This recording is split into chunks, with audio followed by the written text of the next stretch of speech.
ଆମ ପ୍ରସଙ୍ଗ କ'ଣ? ଆସ ଆମେମାନେ ବେଥେଲକୁ ଯାଉ। ଆସ ଆମେମାନେ ବେଥେଲକୁ ଯାଉ। ବେଥେଲର ଅର୍ଥ କ'ଣ?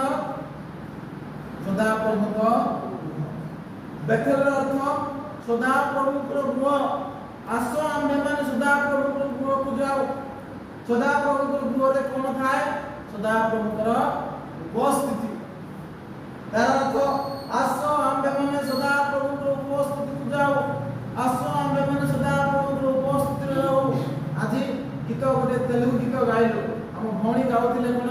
ସଦାପ୍ରଭୁଙ୍କର ମନ୍ଦିର ମନ ସୁନ୍ଦର।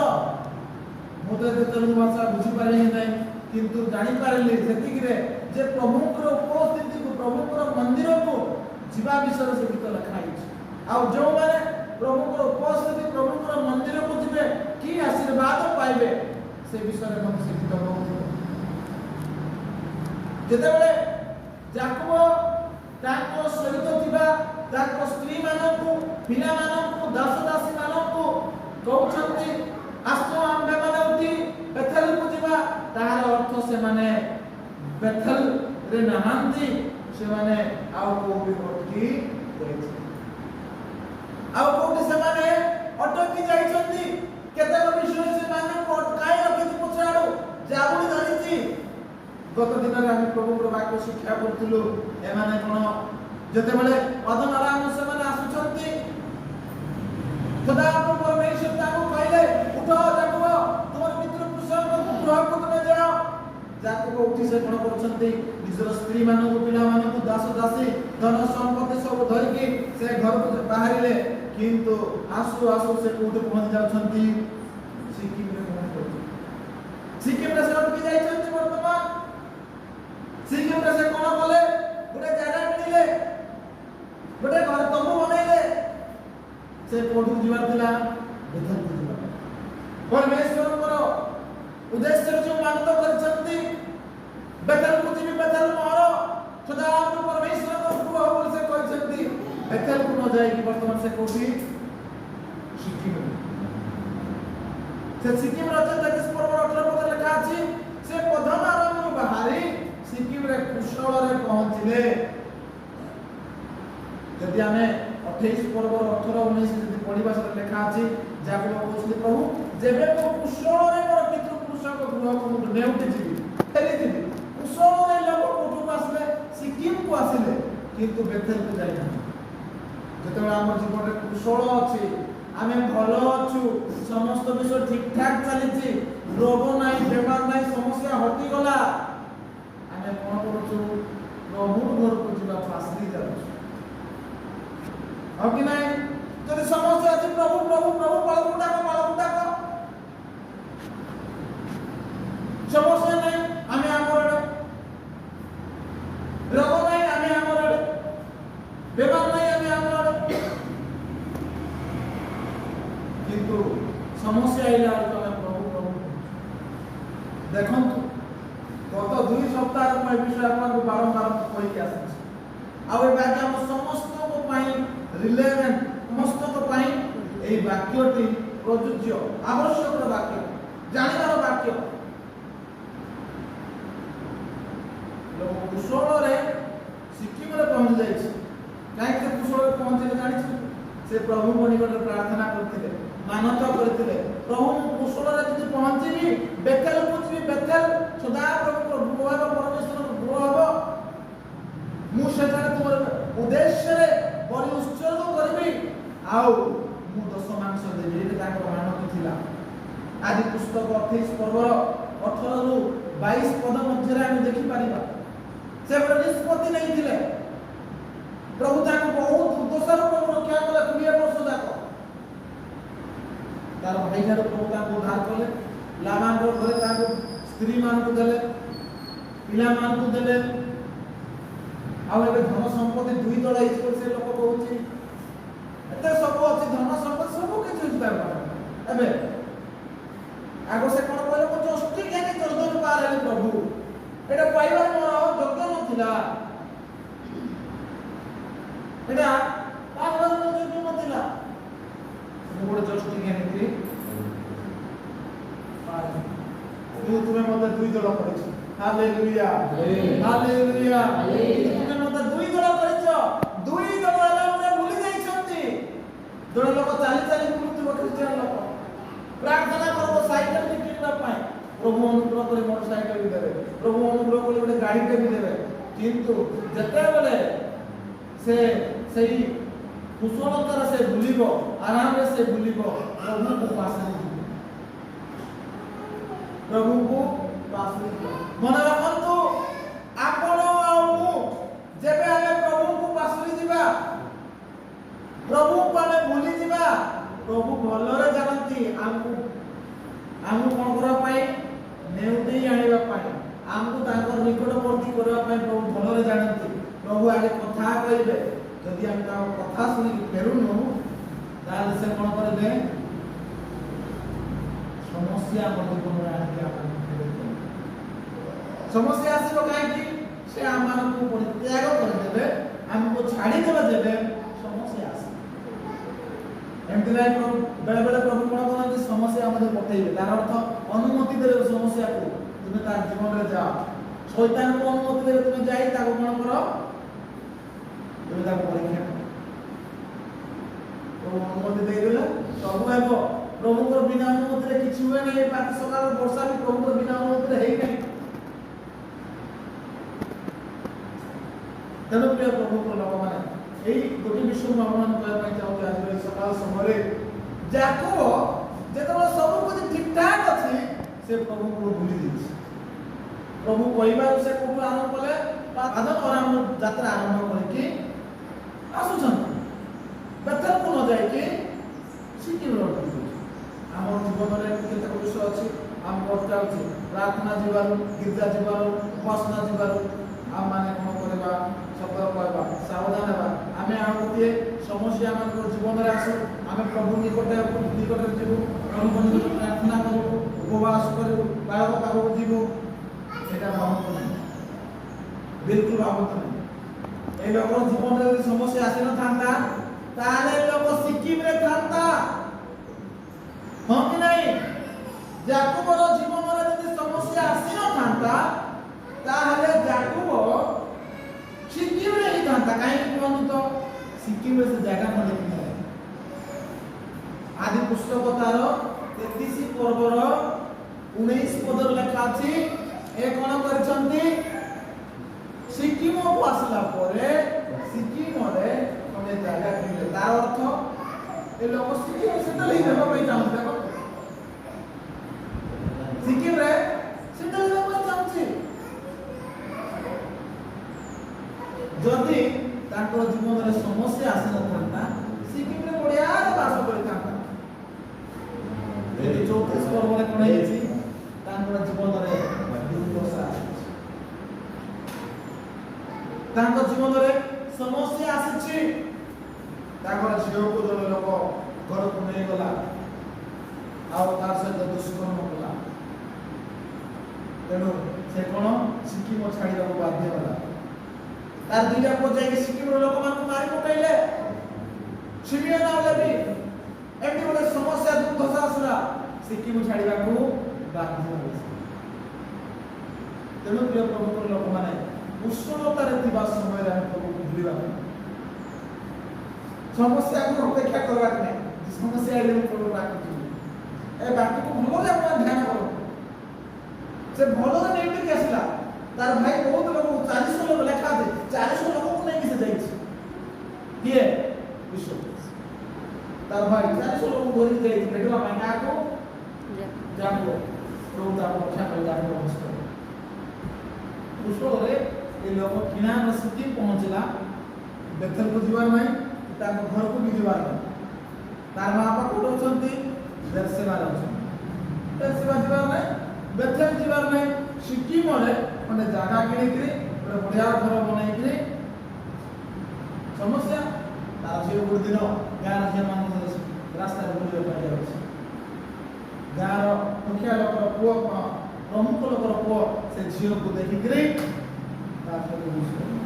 କେଡ଼େ ବଡ଼ ରାସ୍ତାରେ ଘାଟ ବୁଲବାର ନାହିଁ।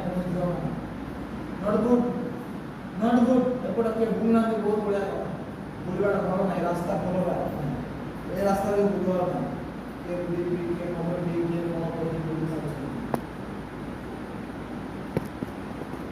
ସମସ୍ୟା ଆସିଲା ପ୍ରଭୁକୁ ସେ ପ୍ରଭୁ ତାଙ୍କୁ କଥା କହୁଛନ୍ତି ଉଠ ତୁମେ ଏବେ ବେଥେଲକୁ ଯାଅ। ତେଣୁ ସେ ତାଙ୍କ ଲୋକମାନେ କହୁଛନ୍ତି ଆସ ଆମେମାନେ ଉଠି ବେଥେଲକୁ ଯିବା। ଯେଉଁ ପରମେଶ୍ୱର ମୋର ଦୁର୍ଦଶା ଦିନରେ, ଯେଉଁ ପରମେଶ୍ୱର ମୋର କଷ୍ଟ ଦିନରେ, ସମସ୍ୟା ଦିନରେ ମୋତେ ଦର୍ଶନ ଦେଇ ମୋ ସହାୟକ ହେଲେ, ବେଥେଲକୁ ଯାଇ ଆମେ ତାଙ୍କ ଉଦ୍ଦେଶ୍ୟରେ ଯଜ୍ଞ ବେଦୀ ନିର୍ମାଣ କରି ଆମେମାନେ ପ୍ରଭୁଙ୍କର ପ୍ରଶଂସା କରିବା, ସ୍ତୁତି କରିବା। ତାପରେ ସେମାନେ କ'ଣ ନିଜକୁ ଶୁଚି କରୁଛନ୍ତି, ପବିତ୍ର କରୁଛନ୍ତି, ମନ୍ଦ ବିଷୟକୁ ପରିତ୍ୟାଗ କରୁଛନ୍ତି। ତାପରେ ସେମାନେ ଉଠିକି ଯାତ୍ରା କରୁଛନ୍ତି। Hallelujah hallelujah. Restart your journey, restart your journey. ଯଦି କେଉଁଠାରେ ଆମେମାନେ ଅଟକି ଯାଇଛୁ, ରହି ଯାଇଛୁ, କୌଣସି ବିଷୟ ଆମକୁ ଅଟକେଇ ଦେଇଛି, ତାହେଲେ ଆମର ଯାତ୍ରା ପୁନର୍ବାର ଆରମ୍ଭ କରିବାର ଅଛି। ଆମର ଯାତ୍ରାକୁ ପୁନର୍ବାର ଆରମ୍ଭ କରିବାର ଅଛି। ଆମର ଯାତ୍ରା କୁଆଡ଼େ ବେଥେଲକୁ, ଆମର ଯାତ୍ରା ସିୟନ ଦେଶକୁ, ଆମର ଯାତ୍ରା ସ୍ୱର୍ଗ ରାଜ୍ୟ ଆଡ଼କୁ, ଯେଉଁ ଯାତ୍ରା ଅଟକି ଯାଇଛି ସେଇ ଯାତ୍ରାକୁ ଆମେ କ'ଣ କରିବା ଦରକାର? ରିଷ୍ଟାର୍ଟ କରିବା ଦରକାର, ରିଜ୍ୟୁମ୍ କରିବା ଦରକାର। ନାହିଁ କି ଯେଉଁଟା ପୋଷ୍ଟ ମରା ହେଇଛି, ଷ୍ଟପ୍ କରାହେଇଛି, ତାକୁ ରିଜ୍ୟୁମ୍ କରିବା, ତାକୁ କଣ୍ଟିନ୍ୟୁ କରିବା ପାଇଁ ଆମକୁ ଷ୍ଟାର୍ଟ କରିବାର ଅଛି। ଯେତେବେଳେ ମାନେ ଷ୍ଟାର୍ଟ କରୁଛନ୍ତି ଦେଖନ୍ତୁ 5 ପଦରେ ଏ ଉତ୍ତାରେ ସେମାନେ ଯାତ୍ରା କଲେ, ସେମାନେ ଯାତ୍ରା କଲେ ପ୍ରଭୁଙ୍କର ଲୋକମାନେ। ଯେତେବେଳେ ଯାକୋବ ଏବଂ ତାଙ୍କ ଲୋକମାନେ ଯାତ୍ରା ଆରମ୍ଭ କରିଛନ୍ତି, ପ୍ରଭୁଙ୍କର ଅନୁଗ୍ରହ ସେମାନଙ୍କ ସହିତ ଅଛି, ପ୍ରଭୁଙ୍କର ଆଶୀର୍ବାଦ ସେମାନଙ୍କ ସହିତ ଅଛି। ଲୋକମାନେ ସିକିମ୍ ଚତୁଃପାର୍ଶ୍ୱରେ ଯେଉଁ ଲୋକମାନେ ଥିଲେ, ସେମାନେ ଯାକୋବ ତାର ପରିବାରକୁ ମାରିବା ପାଇଁ, ଗୋଡ଼େଇବା ପାଇଁ ଚେଷ୍ଟା କରୁଥିଲେ, କିନ୍ତୁ ପ୍ରଭୁଙ୍କର ଭୟ ସେ ଅଞ୍ଚଳ ଲୋକମାନଙ୍କର ହୃଦୟରେ ମନରେ କାଟା। ଯଦି ଆମେ ଆମର ଯାତ୍ରା ଆରମ୍ଭ କରିବା, ଆମର ଯାତ୍ରା ପଥରେ ଥିବା, ତାହେଲେ ଯାତ୍ରାରେ ଯେତେ ସମସ୍ୟା ଆସୁଛି, ଯେତେ ଶତ୍ରୁ ଆସୁଛନ୍ତି, ଯେତେ ସଙ୍କଟ ଆସୁଛି, ପ୍ରତିବନ୍ଧକ ଆସୁଛି, ସେ ସବୁରୁ ଆମର ପ୍ରଭୁ ଆମମାନଙ୍କୁ ରକ୍ଷା କରିବେ। Hallelujah hallelujah. ସେମାନେ ଯାତ୍ରା ଆରମ୍ଭ କରି କେଉଁଠି ପହଞ୍ଚୁଛନ୍ତି ଦେଖନ୍ତୁ। 6 ପଦରେ ଲେଖା ଅଛି, ଅନନ୍ତର ଯାକୋବ ଓ ତାଙ୍କର ସଙ୍ଗୀ ସମୂହ କାନାନ ଦେଶସ୍ଥ ଲୁଜରେ ଅର୍ଥାତ୍ ବେଥେଲରେ ଉପସ୍ଥିତ ହେଲେ। Hallelujah hallelujah. ଆଉ କୋଉଠି ଅଟକିବାର ନାହିଁ, କେନ ଅଟକିବାର ସମସ୍ୟା ଦେଖାଯାଇଛି, ସମସ୍ୟା ଦୁର୍ଦଶା ତାଙ୍କର ପରିବାରରେ ଆସିଛି, ତେଣୁ ଆଉ କୋଉଠି ଅଟକିବାର ନାହିଁ। ଏବେ ସିଧା କୋଉଠି ଯିବାର ଅଛି? ବେଥେଲକୁ ଯିବାର ଅଛି। ଯାତ୍ରା ଆରମ୍ଭ କଲେ। ପ୍ରଭୁ ଯେଉଁମାନେ ଗୁଡ଼ାଏ ତାଙ୍କର ପଛରେ ଗୋଡ଼େଇବା ପାଇଁ ଚେଷ୍ଟା କରୁଥିଲେ, ସେଇ ଲୋକମାନଙ୍କୁ ଡରାଇ ଦେଲେ ପ୍ରଭୁ। ଏମାନେ ବର୍ତ୍ତମାନ ରୁଷରେ ଉପସ୍ଥିତ ହେଲେ। ପ୍ରିୟ ପ୍ରକୃତ ଲୋକମାନେ, ଆମେ ଯେଉଁଆଡ଼େ ଯିବା ପାଇଁ ଆମେ ଯାତ୍ରା ଆରମ୍ଭ କରିଛୁ, ଆମେ ଯାତ୍ରା କରୁଛୁ, ସେ ଯାତ୍ରା ସରିବା ଯାଏଁ ଆମକୁ ଚାଲିବାକୁ ହେବ, ଆଉ ସେ ସ୍ଥାନରେ ଆମକୁ ପହଞ୍ଚିବାକୁ ହେବ। ଏମାନେ ବେଥେଲରେ ବର୍ତ୍ତମାନ ପହଞ୍ଚୁଛନ୍ତି। ବେଥେଲ କ'ଣ? ପ୍ରଭୁଙ୍କର ସଦା ପରମେଶ୍ୱରଙ୍କର ଉପସ୍ଥିତି, ସଦା ପ୍ରଭୁଙ୍କର ସହଭାଗିତା ସେଠାରେ ଅଛି। ସେଠାରେ ପହଞ୍ଚିଲେ, ସେଠାରେ ପହଞ୍ଚିଲା ସମସ୍ୟା ନାହିଁ, ସେଠାରେ ପହଞ୍ଚିଲା ଆଉ ସମସ୍ୟା ନାହିଁ। ପ୍ରଭୁ ଅଛନ୍ତି ସମସ୍ୟା ସମ୍ଭାଳିବା ପାଇଁ, ପ୍ରଭୁ ଅଛନ୍ତି ଆମମାନଙ୍କୁ କଣ୍ଟ୍ରୋଲ କରିବା ପାଇଁ, ଆମମାନଙ୍କୁ ନିୟନ୍ତ୍ରଣ କରିବା ପାଇଁ, ଆମମାନଙ୍କର ବିପକ୍ଷ ମାନଙ୍କୁ ପ୍ରଭୁ କ'ଣ କରିବେ? ନିୟନ୍ତ୍ରଣ। ବେଥେଲରେ ପହଞ୍ଚିଲା ପରେ ସେ କ'ଣ କରୁଛନ୍ତି? କେତେଟା ଗୁରୁତ୍ୱ ବିଷୟ ମୁଁ ଆପଣମାନଙ୍କୁ କହିବି। ବେଥେଲରେ ଯାଇକି ଏମିତି ରହିଲେ ହେବ ନାହିଁ, ପ୍ରଭୁଙ୍କ ଉପସ୍ଥିତିରେ ଯାଇକି ରହିଲେ ହେବ ନାହିଁ। ଦେଖନ୍ତୁ 7 ପଦ ଲେଖା ଅଛି, ସେଠାରେ ସେ ଏକ ଯଜ୍ଞ ବେଦୀ ନିର୍ମାଣ କରି ସେହି ସ୍ଥାନର ନାମ ଏଲ ବେଥେଲ, ବେଥେଲର ପରମେଶ୍ୱର ରଖିଲେ, କାରଣ ଯାକୋବ ଭାତୃ ଭୟରେ ପଳାଇବା ବେଳେ ପରମେଶ୍ୱର ସେହି ସ୍ଥାନରେ ତାଙ୍କୁ ଦର୍ଶନ ଦେଇଥିଲେ। ବେଥେଲରେ ପହଞ୍ଚିଲା ପରେ ଆପଣମାନଙ୍କୁ ଯାତ୍ରା ଆରମ୍ଭ କରି ପରମେଶ୍ୱରଙ୍କ ଗୃହକୁ ଗଲା ପରେ ଆପଣମାନେ ସେଠାରେ କ'ଣ କରିବା ଦରକାର? ଗୋଟିଏ ଯଜ୍ଞ ବେଦୀ ନିର୍ମାଣ କରିବା ଦରକାର। ଯଜ୍ଞ ବେଦୀ କ'ଣ ଅଟେ ପ୍ରିୟ ପ୍ରଭୁଙ୍କର ଲୋକମାନେ? ଯଜ୍ଞ ବେଦୀ କ'ଣ? ଯଜ୍ଞ ବେଦୀ ନିର୍ମାଣ କରିବାର ଅର୍ଥ କ'ଣ? ଆମର ପ୍ରାର୍ଥନାର ଜୀବନ ଗଠନ କରିବାର ଅଛି, ଆମର ଆତ୍ମିକ ଜୀବନ ଗଠନ କରିବାର ଅଛି, ପ୍ରଭୁଙ୍କ ଗୃହକୁ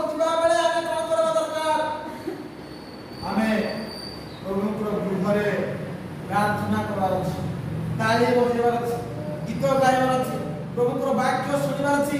ଏ ଲୋକ ଯାଇ ଗୋଟିଏ ଯଜ୍ଞ ବେଦୀ ନିର୍ମାଣ କରି ପ୍ରଭୁଙ୍କର ଉଦ୍ଦେଶ୍ୟରେ ସେ ବଳି ଉତ୍ସର୍ଗ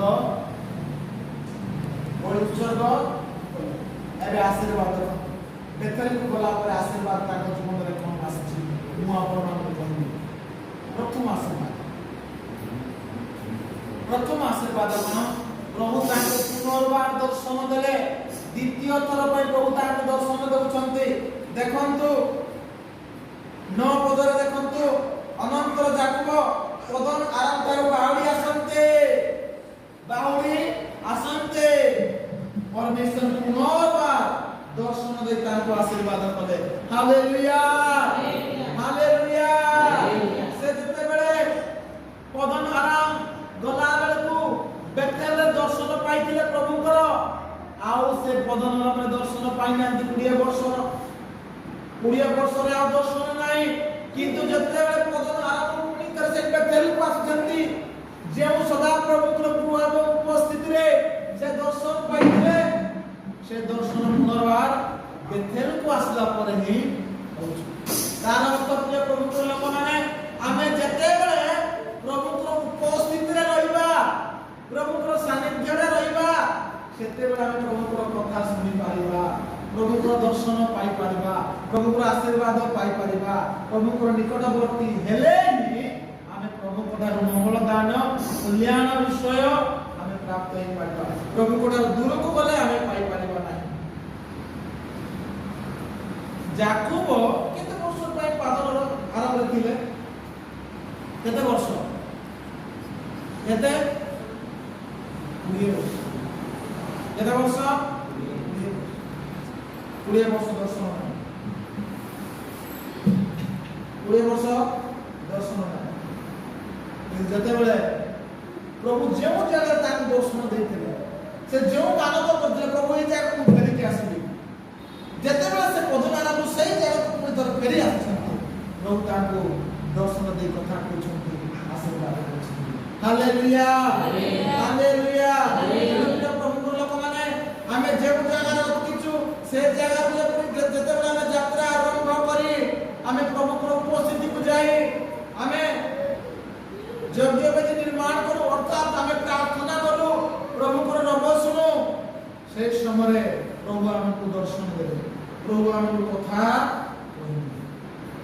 ଏକ ପ୍ରଭୁ ତାଙ୍କୁ କ'ଣ କହିଲେ? ଆଶୀର୍ବାଦ କଲେ। ପ୍ରଭୁ ତାଙ୍କୁ ଦର୍ଶନ ଦେଲେ। ନମ୍ବର 1 କ'ଣ? ପ୍ରଭୁ ତାଙ୍କୁ ଦର୍ଶନ ଦେଲେ। ଆଉ ଦ୍ୱିତୀୟରେ କ'ଣ? ପ୍ରଭୁ ତାଙ୍କୁ ଆଶୀର୍ବାଦ କରୁଛନ୍ତି। ପ୍ରଭୁ ତାଙ୍କୁ କ'ଣ କରୁଛନ୍ତି? ଆଶୀର୍ବାଦ କରୁଛନ୍ତି। ତୃତୀୟ ବିଷୟ ଆପଣ ଦେଖିପାରିବେ, ପ୍ରଭୁ ତାଙ୍କର ନାଁ ପରିବର୍ତ୍ତନ କରୁଛନ୍ତି। ତାଙ୍କର ନାମ ପରିବର୍ତ୍ତନ କରୁଛନ୍ତି। ଯାକୋବ ଥିଲା ତୁମର ନାମ ଇସ୍ରାଏଲ ହେବ। ଯାକୋବ ଥିଲା ତୁମର ନାମ ଏବେ ଇସ୍ରାଏଲ ହେବ। ତୁମର ନାମର ଅର୍ଥ ଥିଲା କ'ଣ? ପଦମହାରକ। ତୁମର ଭାଇଙ୍କ ପଟରେ ତୁମେ ଜନ୍ମ ନେଇଥିଲ, ତୁମର ଭାଇକୁ ତୁମେ ଠକିଲ, ଚିଟର, ଏ ପ୍ରତାରକ, ଠକବା ଲୋକ ତୁମେ ଥିଲ। ଏବେ ଆଉ ଠକବା ଲୋକ ତୁମେ ନାହିଁ। ତୁମେ ପ୍ରଭୁଙ୍କ ସହିତ ରେସଲିଂ କରିଛ, ପ୍ରଭୁଙ୍କ ସହିତ ତୁମେ ଯୁଦ୍ଧ କରିଛ। ଆଜି ଆଉ ତୁମର ନାମ ଆଉ ଯାକୋବ ନାହିଁ। ତୁମ ନାମ କ'ଣ ହେବା ଦରକାର? ପରିବର୍ତ୍ତନ ହେବା ଦରକାର। ତୁମ ନାମ ଆଜି କ'ଣ ବଦଳିବା ଦରକାର? ତୁମ ନାମ ଇସ୍ରାଏଲ ହେବ। ଇସ୍ରାଏଲ କ'ଣ? ପରମେଶ୍ୱରଙ୍କ ସହିତ ପରମେଶ୍ୱରଙ୍କ ସହିତ ଯୋଦ୍ଧା। ତୁମେ ପ୍ରଭୁଙ୍କ ସହିତ ତୁମେ ଯୁଦ୍ଧ କରିଛ। ଆଶୀର୍ବାଦ ନ କଲେ ପ୍ରଭୁ ତୁମକୁ ଛାଡ଼ିବି ନାହିଁ। ଆଶୀର୍ବାଦ ନ କଲେ ତୁମକୁ ଛାଡ଼ିବି ନାହିଁ। ଆମେ କେମିତି ଯୋଦ୍ଧା ହେବା ଦରକାର? ପ୍ରାର୍ଥନାର ଯୋଦ୍ଧା ହେବା ଦରକାର। କି ପ୍ରକାର ଯୋଦ୍ଧା ହେବା ଦରକାର? ପ୍ରାର୍ଥନାର ଯୋଦ୍ଧା ହେବା ଦରକାର। ପ୍ରାର୍ଥନା କରାଯାଏ ପ୍ରଭୁଙ୍କ ପାଖରେ, ପ୍ରଭୁ ମୋତେ ଆଶୀର୍ବାଦ କର, ମୋର ପରିବାରକୁ ଆଶୀର୍ବାଦ କର, ମୋର ପିଲା ଛୁଆମାନଙ୍କୁ ଆଶୀର୍ବାଦ କର, ମୋର କାମ ଚାଷ ବାଣିଜ୍ୟ ବେପାରକୁ ଆଶୀର୍ବାଦ କର। ପ୍ରିୟ ପ୍ରଭୁଙ୍କର ଲୋକମାନେ, ପ୍ରଭୁଙ୍କର ନିକଟବର୍ତ୍ତୀ ଲୋକମାନଙ୍କୁ ସେ ଆଶୀର୍ବାଦ କରିବେ। ଦେଖନ୍ତୁ, ପ୍ରଭୁ ତାଙ୍କର ନାମ ବଦଳେଇ ଦେଲେ। ତାଙ୍କର ନାମ ଯେତେ ବଦଳିଗଲା, ତାଙ୍କର ସ୍ୱଭାବ ବି ବଦଳିଗଲା। ତାଙ୍କର ନାମ ଯେତେବେଳେ ବଦଳିଗଲା, ତାଙ୍କର ଜୀବନ ବଦଳିଗଲା। ପ୍ରିୟ ପ୍ରଭୁଙ୍କ ଲୋକମାନେ, प्रभु बेथेल रे ही कोन तांको दर्शन देइथिले बेथेल ता कोन करथिले दर्शन देइथिले आउ थरे बेथेल आसला परे प्रभु तांको दर्शन देले आउ प्रभु कहउछन्ती आज तार तुमे इस्राएल नाम रे जमा छी तेनु जाकोबर 12 गोष्ठी से मानको इस्राएल बोली कहा जाउछि आज इस्राएल देश अछि ए लोक नाम रे जमा जाउछि इस्राएल इस्राएल रो उत्पन्न केति देखो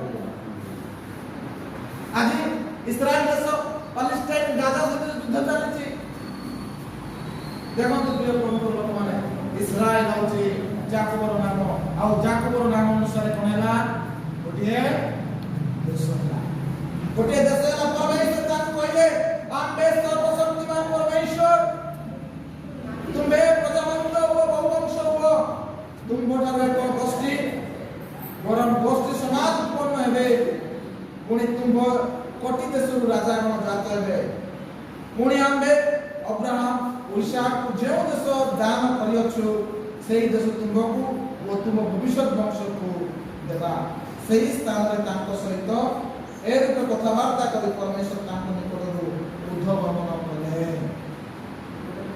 प्रभु तांको दर्शन प्रभु तांको निकट को आस्ते तळको प्रभु ओलाई आस्ते कथावार्ता करूछन आशीर्वाद प्रथम कोन प्रभु तांको दर्शन दे आशीर्वाद करूछन्ते माना दउछन्ते आउ करूछन्ते तुमर बापा मानको तुमर पितृ पुरुष मानको जे देश देबा पाए हम प्रतिज्ञा करू सेही देश हम देबु तुमर भविष्य वंश को हमें देबो स्थान आउ तुम थारो राजा माने उत्पन्न हेबे तार राजा माने उत्पन्न हेले कि नै साउल दाऊद सलोमन एमान सब कहार लोक जाकोब इस्राएल लोक माने बड़ बड़ राजा माने उत्पन्न हेले आज देश दुनिया रे इस्राएल कहले जदियो इस्राएल तो छोट देश अटे सब छोट ओडिसा समान हो ओडिसा समान तार आकार इस्राएल देश ओडिसा समान आकार रे पृथ्वी लोक डरुछन सेमान पृथ्वी लोक माने डरुछन ज्ञान बुद्धि टेक्नोलॉजी बाप रे सेमान टेक्नोलॉजी सेमान को गुइंदा गुइंदा को डिटेक्टिव गुइंदा कहले कोन डिटेक्टिव तांकर मोसाद इंटेलिजेंट जोटा हम सीबीआई माने कोन सब ना इंटेलिजेंट सब रो एजेंट देखो से मात्र ताको जाय लोक माने कोन तालीम नउछन और छोटा देश अमेरिका तार सपोर्ट करे जा लंडन लोक तार सपोर्ट करे जा भारत तार सपोर्ट करे जा किंतु ओडिसा रो ओडिसा के छोटा बोले भाबंतु हमर भारत इस्राएल देश रे 25 गुण बड़ बड़ देश माने इस्राएल को सपोर्ट करे अछंती बा सपोर्ट करछंती कारण प्रभु को आशीर्वाद प्रभु कहले आमे तुमको मस्तक करबा आमे तुमको लांगुड़ करबा नाही मस्तक करछंती कि नाही प्रभु इस्राएल को मस्तक कर रखछंती इस्राएल को प्रभु कोन कर रखछंती मस्तक कर रखछंती एबे मध्य अन्य देश मान दउछंती अन्य देश मान कोन करछंती दउछंती बार हिस्ट्री के जाके हमरा पढ़न प्रभु इस्राएल देश को मोहनी करछंती और आशीर्वाद अछि आदि जो देश माने मसीह को रिजेक्ट करछन यीशु ख्रीष्ट को अग्राह्य करछन तथापि प्रभु ताको प्रत्याग करनाते प्रभु समान टाइम देछन प्रभु समान टाइम देछन एबे मध्ये प्रभु चाहते समान यीशु ग्रहण करे उद्धार प्राप्त हो रक्षा प्राप्त हो जन प्रिय प्रभु को लोक माने आमे से इस्राएल रो परमेश्वर को विश्वास करूछु से इस्राएल रो परमेश्वर को हम भय करूछु से इस्राएल रो परमेश्वर को वाक्य को हम पालन करूछु यदि इस्राएल रो परमेश्वर को विश्वास करता कर पछर चलीबा इस्राएल को जो आशीर्वाद प्रभु घोषणा करथि सही आशीर्वाद आमानकर जीवन रे मध्य प्राप्त हम करि पारिबा हालेलुया हालेलुया हालेलुया से केवल इस्राएल रो परमेश्वर नथि समग्र देश दुनिया रो परमेश्वर तंती आमे कलमीकरण करा जाइछु आमे कोन करा जाइछु कलमीकरण करा जाइछु आमे विजातीय थिलु आमे जेंटाइल आमे अनति युदी किंतु प्रभु तांकर अनुग्रह तांकर दया रे कोन कले आमे शाखा आमान को प्रभु कलमी कले केउ गछरे কেউ লতারে কলে দ্রাক্ষলতা কিয়ে বলি কইলে মু প্রকৃত দ্রাক্ষলতা কিয়ে কিয়ে প্রকৃত দ্রাক্ষলতা কিয়ে যীশু খ্রিস্ট কইলে মু প্রকৃত দ্রাক্ষলতা ଆମେ ଯୀଶୁ ଖ୍ରୀଷ୍ଟଙ୍କ ସହିତ କଲୋନୀ କରାଯାଇଛି ଆମେ ମାନେ ସାକ୍ଷାତ ଲେଖା ହେଇଛି ଆମେ ଗୋଟେ ଦିନ ସେ ବାକ୍ୟ ଆଲୋଚନା କରିବା ଜହନ 15 ପରେ ଲେଖା ହେଇଛି ଯୀଶୁ କହିଲେ ମୁଁ ପ୍ରକୃତ ଦ୍ରାକ୍ଷଲତା ଆଉ ତୁମେ ମାନେ ମୋର ଶାଖା ଯଦି ଦ୍ରାକ୍ଷଲତା ସହିତ ରହିବ ନାହିଁ ଡାଳ ଗୁଡାକ ଯଦି ଗଛ ସହିତ ରହିବ ନାହିଁ ତାହେଲେ ସେ ଡାଳ ଗୁଡାକ ଫଳ ଉତ୍ପନ୍ନ କରିପାରିବ ଆମେ କଣ ଦ୍ରାକ୍ଷଲତା ଯୀଶୁଙ୍କ ସହିତ କଣ ହେଇଛୁ ଆମେ କଲୋନୀ କରାଯାଇଛୁ କଲୋନୀ ପ୍ରେରିତ ପାଉଲ କୁହନ୍ତି ଆମେ ବନ୍ୟଜିତ ବୃକ୍ଷ ଯୋଉଟା ଆମିଲ ହେବ କଂସା ହେବ ସ୍ୱାଦ ହେବ ନାହିଁ ବଣ ତମେ ବଣର ଆମ୍ବ ଖାଆନ୍ତୁ ସବୁ ଆମ୍ବ ମିଠା ନାହିଁ ତୁରି ଆମ୍ବ ଯାକ ଆଞ୍ଜି ନାଇଁ ଆହାନ୍ତି ଆମ୍ବ ଯାକ ଆମିଲା ବଣର ଖାଇବେ ଯଦି ଆପଣ ନିଜେ ଲଗେଇଛନ୍ତି ଘରେ କଲମୀ କରିଛନ୍ତି ଟେଷ୍ଟ ବିଭିନ୍ନ ପ୍ରକାର ଆମ୍ବ ଅଛି ଯୋଉଟା ବହୁତ ସ୍ୱାଦ ବଣର କଦଳୀ ଆଣିକି ଖାଆନ୍ତୁ ବଣର କଦଳୀରେ ଖାଲି ମଞ୍ଜି ଥିବ କେବେ ଖାଇଛନ୍ତି ବଣର କଦଳୀ ଆଉ ବାରିଆଡ଼େ ଲଗେଇଥିବା କଦଳୀ ଖାଆନ୍ତୁ ବଢ଼ିଆ ଲାଗିବ ମଞ୍ଜି ଯାକ ହଁ କି ନାହିଁ ଆମେ ବଣର ଜିତ ବୃକ୍ଷ ଥିଲୁ ଗୋଟେ ଗଛ କଣ୍ଟା ଗଛ ଆମେ ଫଳ ଉତ୍ପନ୍ନ କରିବା ଗଛ ସେ ଗଛର କଣ କଲେ ପ୍ରଭୁ କାଟିଲେ କାଟିକିରି ଆଣିକିରି ଉତ୍ତମ ଜିତ ବୃକ୍ଷରେ ଉତ୍ତମ ଜିତ ବୃକ୍ଷ କିଏ ଯୀଶୁ ଖ୍ରୀଷ୍ଟ ଉତ୍ତମ ଜିତ ବୃକ୍ଷରେ କଣ କରାଗଲା ଏମିତି କାଟିକି ଆଣିକି ଲଗାଗଲା କାଟିକି ଏବେ କୁହନ୍ତୁ ଏ ଡାଳ କୋଉ ଫଳ ଉତ୍ପନ୍ନ କରିବ ଆମ୍ବିଳ ଉତ୍ପନ୍ନ କରିବ ନା ଫଳ ଉତ୍ପନ୍ନ କରିବ ମନ ଦେଇ ଶୁଣନ୍ତୁ ଏ ଡାଳକୁ କାଟିକି ଆଣିବା ପୂର୍ବରୁ ଆମ୍ବିଳ କଂସା ତୁରୀ ସବୁ ଉତ୍ପନ୍ନ କରୁଥିଲା ଆକୁ କାଟିକି ଆଣିକି ଏଠାରେ ବର୍ତ୍ତମାନ କଲମୀ କରାଗଲା ହେଲେ ଏବେ ସ୍ୱାଦ ଉତ୍ପନ୍ନ କରିବ ନା ଆମ୍ବିଳ ଉତ୍ପନ୍ନ କରିବ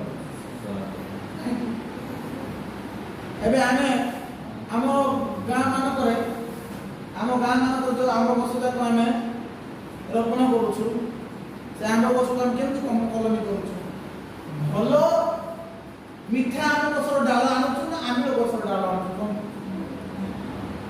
ଡାଳ କାଟିକି ଆଣୁଛୁ ତାପରେ ଯୋଉଟା ଆମ୍ବିଳ ଗଛ ସେ ଗଛରେ ଆମେ କଲମୀ କରୁଛୁ ସେମିତି ହଉଛି କି ନାହିଁ ଏମିତି କରୁଛୁ ତ ସେମିତି ନାହିଁ ଏଇଟା ଖ୍ରୀଷ୍ଟିଆନ ଜୀବନ ସେମିତି ନାହିଁ ପ୍ରଭୁ ଯୀଶୁ ଖ୍ରୀଷ୍ଟଙ୍କର ସହିତ ଯୋଉ କଲମୀ ଆମେ କରାଯାଉଛି ସେମିତି ନାହିଁ ଆମେ ଯେମିତି ମିଠା ଗଛର ଗୋଟେ ଡାଳ କାଟିକି ଆଣିକି ସେ ଆମ୍ବିଳ ଗଛରେ କଲମୀ ସେମିତି ନାହିଁ ଏଇଟା କଣ ଆମ୍ବିଳ ଗଛ କଂସା ଗଛ ଯୋଉଟା ଫଳ ଉତ୍ପନ୍ନ କରୁଛି ତାକୁ କାଟି ଆଣିକି ଭଲ ଗଛରେ କଲମୀ ଏବେ ଆଉ କଂସା ଫଳ ଉତ୍ପନ୍ନ କରିବ କି ନାହିଁ କାହିଁକି ବାଇବେଲ ଲେଖା ହେଇଛି ଯେହେତୁ ମୂଳ ପବିତ୍ର ମୂଳରୁ ରସ ପାଉଛି ଡାଳ ଶାଖା ହଁ କି ନାହିଁ ଶାଖା କୋଉଠୁ ପାଉଛି ରସ ମୂଳରୁ ତେଣୁ ଏ ଶାଖା ମଧ୍ୟ ଭଲ ଫଳ ଉତ୍ପନ୍ନ ଶାଖା ମଧ୍ୟ ଭଲ ଫଳ ପ୍ରିୟ ପ୍ରଭୁଙ୍କର ଲୋକମାନେ ଆମେ ପ୍ରଭୁଙ୍କ ଠାରେ କଲମୀ କରାଯାଉଛି ଆମେ ପ୍ରଭୁଙ୍କ ଇସ୍ରାଏଲୀୟ ନଥିଲୁ କିନ୍ତୁ ପରମେଶ୍ୱର ଆମମାନଙ୍କୁ ଅନୁଗ୍ରହ କରି ଦୟା କରି ସେ ଆମମାନଙ୍କୁ କଣ କରିଛନ୍ତି କଲମୀ ତେଣୁ ଏ ପ୍ରିୟ ପ୍ରଭୁଙ୍କ ଲୋକମାନେ ଆମେ ମାନେ ବର୍ତ୍ତମାନ ଆମେ ଇସ୍ରାଏଲୀୟ ମାନଙ୍କ ସହିତ ଆମେ ଅଂଶ ପ୍ରାପ୍ତ ହେଇଛୁ ହାଲେଲୁୟା ହାଲେଲୁୟା ଆମେ ଅବ୍ରାହମଙ୍କର ସନ୍ତାନରେ ଖ୍ୟାତ ହେଇଛୁ ଇସ୍ରାଏଲୀ ଲୋକମାନେ ପରମେଶ୍ୱରଙ୍କ ସନ୍ତାନ ବୋଲି ଖ୍ୟାତ ଥିଲେ ଆମେ ପରମେଶ୍ୱରଙ୍କ ସନ୍ତାନ ଭାବରେ ଖ୍ୟାତ ହେଇଛୁ ହାଲେଲୁୟା ଯେତେ ଜଣ ଯୀଶୁ ଖ୍ରୀଷ୍ଟଙ୍କୁ ବିଶ୍ୱାସ କଲେ ଗ୍ରହଣ କଲେ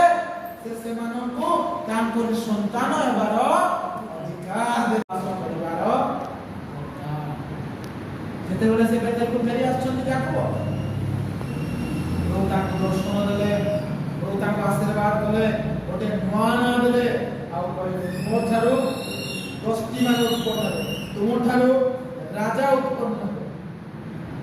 ରାଜା ମାନଙ୍କୁ ଆଜି ଇସ୍ରାଏଲ ଦେଶ ପୃଥିବୀରେ ଗୋଟେ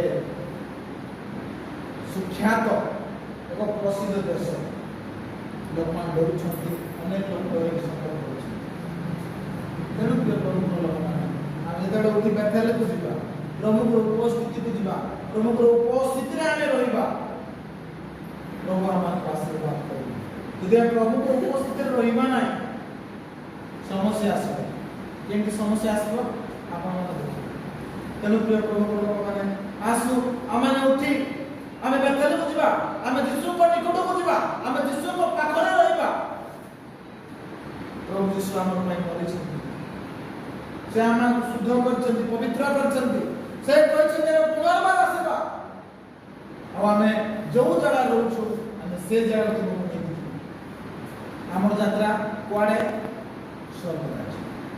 ଆମର ଯାତ୍ରା କେଉଁଆଡ଼କୁ? ସ୍ୱର୍ଗରାଜ୍ୟ। ତେଣୁ ଆସୁ ଆମେ ସମସ୍ତେ ସ୍ୱର୍ଗରାଜ୍ୟ ଆଡ଼କୁ ଆମେ ଯାତ୍ରା କରୁ। ପ୍ରଭୁଙ୍କର ଉପସ୍ଥିତି କୋଉଠି ଅଛି? ସ୍ୱର୍ଗରାଜ୍ୟ। ଏଠି ତ ଅଛି, କିନ୍ତୁ ସ୍ୱର୍ଗରେ ମଧ୍ୟ ଅଛି। ତେଣୁ ଆସୁ ଆମେ ଏଠି ସେଠି ଅଟକି ଯିବା ନାହିଁ। ଏ ପୃଥିବୀର ଗୁଡ଼ାଏ ବିଷୟ ଅଛି, ଦୁନିଆର ଗୁଡ଼ାଏ ବିଷୟ ଅଛି, ଆମକୁ ଏଠି ସେଠି ଅଟକି ଦେଉଛି। ଦୁନିଆର ରଙ୍ଗରସ, ଦୁନିଆର ଭୋଗବିଳାସ, ଦୁନିଆର ଧନ ସମ୍ପତ୍ତି, ଦୁନିଆର ଅନେକ ବିଷୟ ପ୍ରାପ୍ତ ହେବାଟା, ଦୁନିଆର ଚିନ୍ତା ଆମକୁ ଏଠି ସେଠି ଅଟକି କରିବ। ଯଦି ଆମେ ଅଟକି ଯିବା, ଲକ୍ଷ୍ୟ ସ୍ଥଳରେ ଆମେ ପହଞ୍ଚି ପାରିବା ନାହିଁ। ଦୁର୍ଦଶା ଆମ ଜୀବନରେ ଆସିବ, ଦୁର୍ଦଶା ଆମ ଜୀବନରେ ଆସିବ।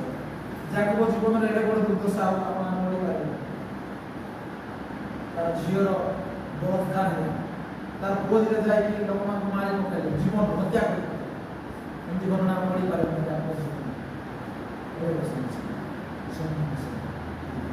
ଯେତେବେଳେ ସେ ଯାଇଛନ୍ତି, ପ୍ରଭୁ ତାଙ୍କୁ ଆଶୀର୍ବାଦ କରିଛନ୍ତି, ପ୍ରଭୁ ତାଙ୍କୁ ଦର୍ଶନ ଦେଇଛନ୍ତି, ପ୍ରଭୁ ତାଙ୍କୁ ଇସ୍ରାଏଲ ଘୋଷଣା କଲେ।